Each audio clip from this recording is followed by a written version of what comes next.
오늘의 뜨거운 이슈 주요 뉴스 시원하게 풀어드리겠습니다. 오늘의 커버스토리 박상현 아나운서입니다. 어서 오세요. 네, 안녕하세요. 박상현입니다.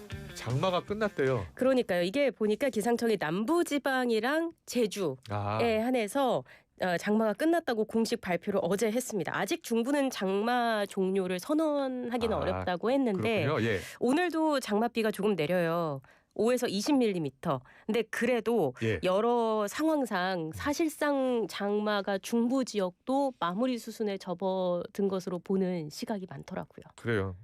비가 좀 왔으면 좋겠어요. 시원하게. 그러게요. 비가 또 도움이 되는 측면이 있는데 그러니까요. 많이 이번 올해 장마는 유난히 많이 안 왔고 마른 장마, 장마 실종이라는 얘기가 많이 나왔잖아요. 근데 이제 거의 끝나가는 것 같고 이제는 뭐 열대야나 폭염 소식을 많이 전해드리게 될 것 같아요. 네, 알겠습니다. 자, 어제 이재명 대통령이요 취임 30일 만에 첫 기자회견을 가졌어요. 네, 그렇습니다. 약 121분간 진행이 됐고요. 내외신 기자 150명과 지역 언론인들이 함께했습니다. 주제별로 명함 추천을 통해서 질의자를 선정했고요. 타운홀 미팅 방식으로 진행이 됐습니다. 이재명 대통령은 먼저 기자회견 모두 발언을 통해서 취임 한 달의 소회를 밝혔습니다. 지난 30일을 돌아보면서 국난의 파도를 함께 건너고 계신 우리 국민 여러분의 간절한 열망을 매 순간 가슴에 새기면서 하루하루 치열하게 달려온 시간이었다고 말했습니다. 무엇보다 지난 한 달은 추경안 마련 등 무너진 민생을 회복하고 정상 외교를 복원하는 데 전력을 다한 기간이었다. 이렇게 평가하기도 했습니다. 검찰 개혁에 대해서도 확고한 의지를 밝혔어요. 그렇습니다. 이 대통령은 가장 민감한 개혁 과제인 검찰 개혁에 대해서 수사 기소 분리를 다시 한번 강조했습니다. 검찰청에서 직접 수사 기능을 제외한 기소청 또는 공소청 체제로의 전환이 한층 탄력을 받을 거라는 전망이 나오는데요. 어제 회견에서 이 대통령은 동일한 주체가 수사권과 기소권을 동시에 가지면 안 된다는 점에는 이견이 없는 것 같다라면서 기소를 위해 수사하는 나쁜 사례가 우리가 그 문제를 해결하기 위해 논의하는 긴 시간 동안 더 악화했다고 강조했습니다. 검찰 개혁을 두고 시간을 끌수록 지금의 형사사법체계의 부작용을 키울 수 있다는 시각을 드러낸 것으로 보이고요. 또 개혁의 필요성이 점점 커지는 건 검찰의 자업자득이라고도 했습니다. 문재인 정부 때만 해도 반론 여론이 꽤 있었던 것 같은데 지금은 별로 많지 않은 것 같다. 전 자업자득이라고 생각한다라고 얘기를 했습니다. 검찰 개혁의 주체는 국회라는 점을 또 분명히 하면서 법안 처리에 그 속도를 내고 있는 당에 힘을 보태기도 했습니다. 지금 민주당 당권 주자들이 추석 전까지 검찰청을 폐지, 해체하겠다고 목소리를 높이고 있는데 이 대통령이 그때까지 얼개를 만드는 건 가능할 수도 있을 것 같다라고 한 건 당이 추진하는 검찰 개혁의 방향성에 힘을 실어준 거라는 해석이 나옵니다. 하지만 법안 처리 이후 부작용을 최소화하는 건 또 정부 몫이라고 했습니다. 경찰이 수사를 다 감당할 수 있는지 경찰의 비대화 부작용도 챙겨야 한다는 것입니다. 네, 검찰 개혁뿐 아니라 부동산 정책에 대해서도 이야기를 했습니다. 맛보기란 표현을 썼는데요. 네, 맞습니다. 그 6억 원 대출 규제가 나오지 않았습니까? 이거는 맛보기에 불과하다라고 한 거예요. 그래서 부동산 관련 수요 억제 대책이 엄청나게 많이 남아있다고 강조를 했습니다. 그러면서 좁은 국토에 수도권 집중이 심화하는 와중에 투기적 수요가 부동산 시장을 매우 교란시키는데 전체 흐름을 바꿀까 한다고 말했습니다. 주택 공급 확대도 다양한 방법이 있고 얼마든지 실행이 가능하다고 설명을 했습니다. 기존에 계획된 신도시는 빠르게 추진할 거라고 덧붙였는데요. 추가 신도시 건설에는 좀 신중한 입장을 보였습니다. 수도권 집중 때문에 주택 문제가 생기는데 새로 그 신도시를 또 만들면 또 수도권 집중을 불러오지 않냐라면서 기존에 계획된 신도시가 아직 많이 남아 있다 보니까 공급이 실제로는 안 돼 있다고 강조를 하면서 기존의 신도시 계획은 그대로 진행한다고 얘기를 한 겁니다. 이 대통령은 대한민국의 미래가 부동산 정책에도 큰 영향을 받을 것으로 본다면서 지방 균형 발전 정책을 확고하게 추진해서 수도권에 과도하게 인구가 밀집되지 않도록 전체적인 방향을 바꿀 생각이라고 말했습니다.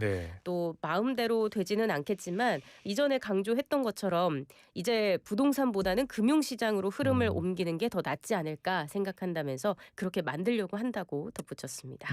부동산 시장도 안정되고 주가도 많이 오르고 좋죠. 네. 예. 자, 이재명 대통령 기자회견을 마친 뒤에는 비교섭단체 5당 지도부와 오찬을 했어요. 네. 어떤 이야기들이 나왔습니까? 일단 야당 지도부는 조국 전 대표를 포함한 정치인들과 검찰의 피해를 본 노동자들 그리고 건설 노동자나 화물연대 노동자들의 사면 복권을 건의했습니다. 우상호 대통령 비서실 정무수석은 조국 전 대표의 사면 복권 문제에 대해서는 즉답하지는 않으셨고 예. 노동자들 사면 복권에 대해서는 실태를 자세히 물어보셨다라고 얘기를 했고요. 네네. 특히 노동자들은 수용 실태를 파악해 볼 것을 지시했다고 또 수석이 전했습니다. 검찰 인사와 관련된 우려도 전달이 됐지만 이 대통령의 검찰 개혁 의지는 확고하다고 확인을 했고요.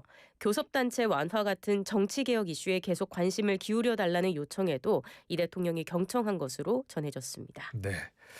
오찬까지 마친 이 대통령 오후에는 수석 보좌관 회의를 주재했어요. 네, 그렇습니다. 주식시장 불법 공매도에 대한 언급이 있었죠. 네, 불법 공매도 시에 과징금을 최고 수준으로 부과해야 한다고 이 대통령이 강조를 했습니다. 네. 대통령실 강유정 대변인은 이 대통령이 수석 보좌관 회의를 주재한 자리에서 자본시장 불공정 거래에 대해서 대응 속도를 높이고 시장 교란 세력에 대해서는 엄한 처벌을 강조했다고 말했습니다. 이 대통령은 그러면서 법 개정을 포함해 가능한 모든 수단을 동원해서 주식시장을 건전화해서 빠른 속도로 한국 증시의 밸류업을 끌어내야 한다고 주문했습니다. 네. 계속해서 김문석 총리 후보자 임명 동의안 소식 들어보겠습니다. 네. 국회 본회의를 통과했는데 국민의힘 의원들이 표결에 불참했어요? 그렇습니다. 국민의힘 의원들은 표결에 불참하고 규탄 대회를 또 열었습니다. 송원석 비대위원장 겸 원내대표는 김 후보자 인준 표결을 강행한 건 국민을 무시한 독단이자 야당을 배제한 독주라고 비난을 했습니다. 재석 의원 179명 가운데 173명이 찬성으로 네. 가결이 된 거고요. 반대 3명, 무효 3명이었습니다. 이에 따라 이재명 정부가 출범한 지 한 달 되는 날 새 정부의 내각을 지휘할 총리 인준 절차가 모두 마무리가 됐습니다. 네, 지명한 지 한 달이나 됐군요. 그렇습니다. 예. 자, 이재명 대통령이 바로 총리 임명안을 제거했어요. 네, 오후 5시 36분쯤이었더라고요. 이게 임명 동의안이 국회를 통과한 지 한 2시간 50분 만이었는데요. 네. 이에 따라 김 총리는 이재명 정부 초대 총리이자 제49대 총리로 취임하게 됐습니다. 김 총리는 인준안이 가결된 직후에 SNS에 소감을 남겼습니다.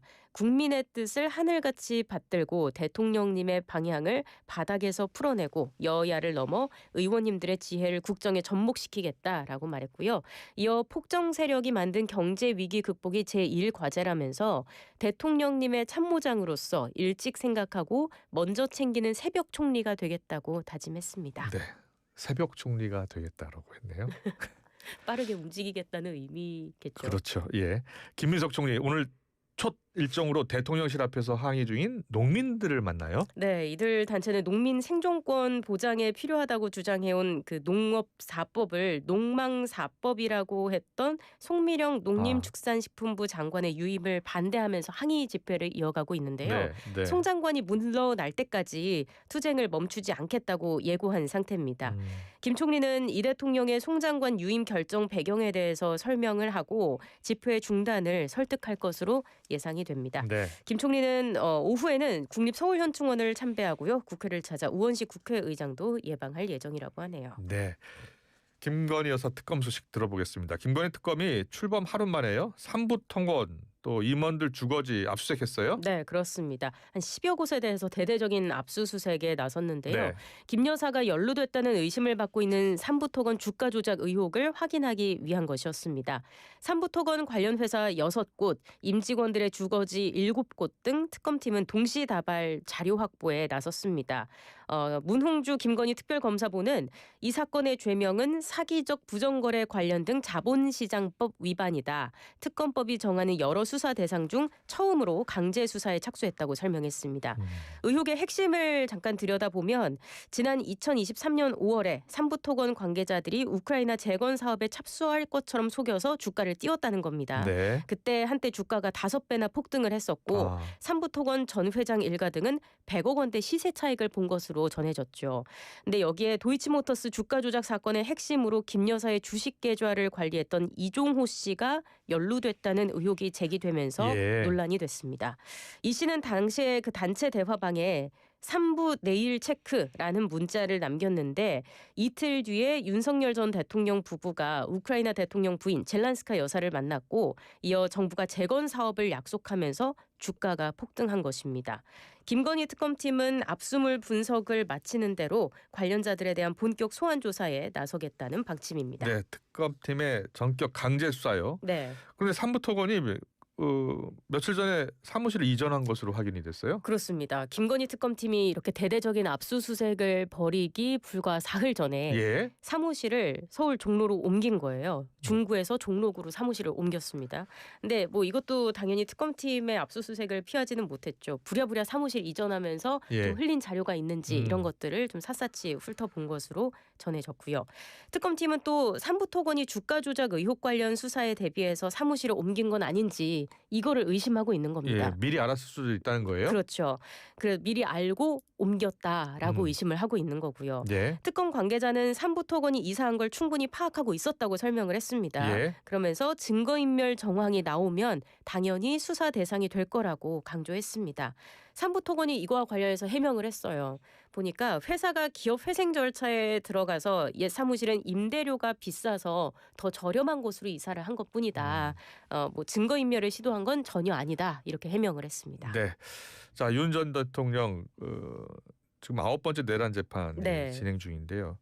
그 특검팀과 윤 전 대통령 측의 신경전이 다시 벌어졌대요. 그렇습니다. 이 수사 과정 내내 특검 측과 윤 전 대통령 측의 수사 그 신경전이 예, 예. 이어졌는데 법정에서도 공방전이 이어졌습니다. 그래요. 예. 윤 전 대통령 측은 이번에도 사건 이첩을 따져 물었습니다. 특검은 특수본에 사건 인계를 요청했는데 네. 특수본은 특검의 사건을 이첩했다면서 인계와 이첩이 다르다고 주장을 한 겁니다. 그래요. 그러니까 예. 특검의 이첩 요구가 없는데도 특수본이 사건을 이첩했으니까 절차가 잘못돼서 법률상 무효라고 지적을 한 겁니다. 네. 반면에 특검팀은 법과 상식에 비춰 납득할 수 없는 주장이라고 일축했습니다. 인계에는 이첩도 포함이 된다는 겁니다. 어쨌든 내일 윤석열 전 대통령이 2차 소환 조사를 앞두고 있는데 이렇게 특검과 윤 전 대통령 측의 기싸움이 계속 좀 고조되고 있는 모습입니다. 네, 오늘의 주요 뉴스 커버스토리는 여기서 마무리하겠습니다. 다음 주에 뵙겠습니다. 수고하셨습니다. 네, 고맙습니다. 울림이 계속되는 모든 것들을 우리는 명작이라고 부른다. 지금도 시간이 지나도 메르세데스 벤츠 S클래스